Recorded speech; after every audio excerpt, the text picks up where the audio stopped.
তাহলে তো একমাত্র জ্ঞান মিশ্রা ভক্তি সার। জ্ঞান মিশ্রা ভক্তি মানে যেই ভক্তির মধ্যে জ্ঞান রয়েছে, যেই ভক্তির মধ্যে জ্ঞান রয়েছে সেটাকে জ্ঞান মিশ্রা ভক্তি বলা হয়। এখন আমি ভক্তি করছি, তো ভক্তি করতে গিয়ে মহারাজ এখন দেখা গেল আমি কোনো পাথরের পুজো করছি, আমি জানি না এটা কোন পাথর, কেউ আমাকে দিয়ে গেল, বলে এই না তুমি এই পাথর শালগ্রাম শিলা পুজো করবে।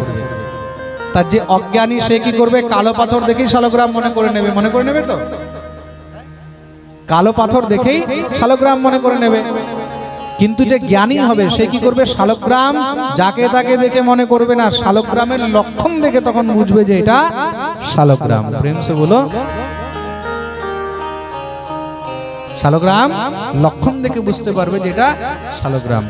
আমরা গেল বছর পাঠের মধ্যে শুনেছিলাম না, সুতীক্ষ্ণ দাসজি গুরুদেব শালগ্রাম দিয়ে গেছিল, বলে বেটা শালগ্রাম সেবা করবি, শালগ্রামে পুজো করবি। আমি ফিরে আসছি ততদিন পর্যন্ত শিষ্য শালগ্রাম সেবা করছে গাছের তলায়, উপরে গাছ ছিল জাম গাছ, বড় বড় জাম দেখে তখন ইচ্ছা হয়েছে কিছু জাম যদি খেতাম। জাম কি করে পারবে, কিছু পাচ্ছে না, শালগ্রাম দিয়ে জাম ঢিলানো শুরু করে দিয়েছে। শালগ্রাম দিয়ে জাম ঢিলাতে শুরু করেছে, এক ঢিল দিয়েছে পড়নি, দুই ঢিল দিয়েছে পড়নি, তৃতীয়বার ঢিল দিয়েছে, জোরে ঢিল দিতে শালগ্রাম সোজা গিয়ে গঙ্গার মধ্যে পড়েছে। এখন গঙ্গার মধ্যে শালগ্রাম পড়েছে, সুদীক্ষিত এখন একদম মাথা গরম হয়ে গেছে, গুরুদেব আসবে, শালগ্রাম না পেলে তো আমাকে চাটনি বানিয়ে দেবে। উপরে দেখেছে আহা জামগুলো তো একদম শালগ্রামের মতন, কালো কালো জাম, বড় বড় জাম। তাড়াতাড়ি করে মহারাজ একটা বড় দেখে জাম নিয়ে এসে চুপচাপ ঠাকুর ঘরের মধ্যে সিংহাসনে রেখে দিয়েছে, তুলসী টুলসী চন্দন দিয়ে, তুলসী চন্দন টন্দন দিয়ে ভালো করে সিংহাসনে রেখে দিয়েছে।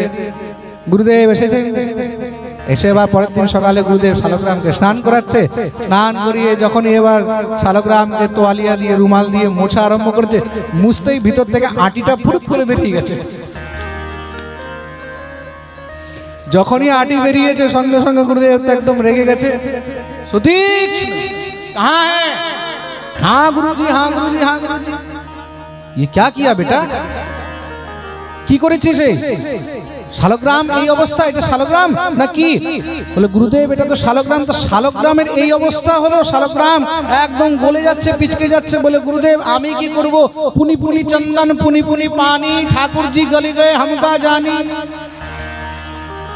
বলে রোজ চন্দন রোজ জল দিতে দিতে শালগ্রাম গলে গেছে, আমি কি করব? গুরুজি বলছে দাঁড়া তোকে দেখাচ্ছি, ডান্ডা নিয়ে বেরো আমার আশ্রম থেকে। আমার ঠাকুরকে ফেলে দিয়ে জাম নিয়ে এসে আমাকে বলছে পুনি পুনি চন্দন পুনি পুনি পানি, শালগ্রাম জি গল গয়ে हमका জানি। আর আমাকে মুখ দেখাবি না, যেই দিন আমার ঠাকুর নিয়ে আসবি সেই দিনই আমাকে মুখ দেখাবি। প্রেম সে বলো, তা জ্ঞানী বুঝবে যে কোনটা ঠাকুর কোনটা পাথর। এটা হলো জ্ঞান মিশ্রা ভক্তি। ব্রহ্মভূতঃ প্রসন্নাত্মা ন শোচতি ন কাঙ্ক্ষতি সমহ সর্বেষু ভূতেষু মদ্ভক্তিম লভতে পরাম।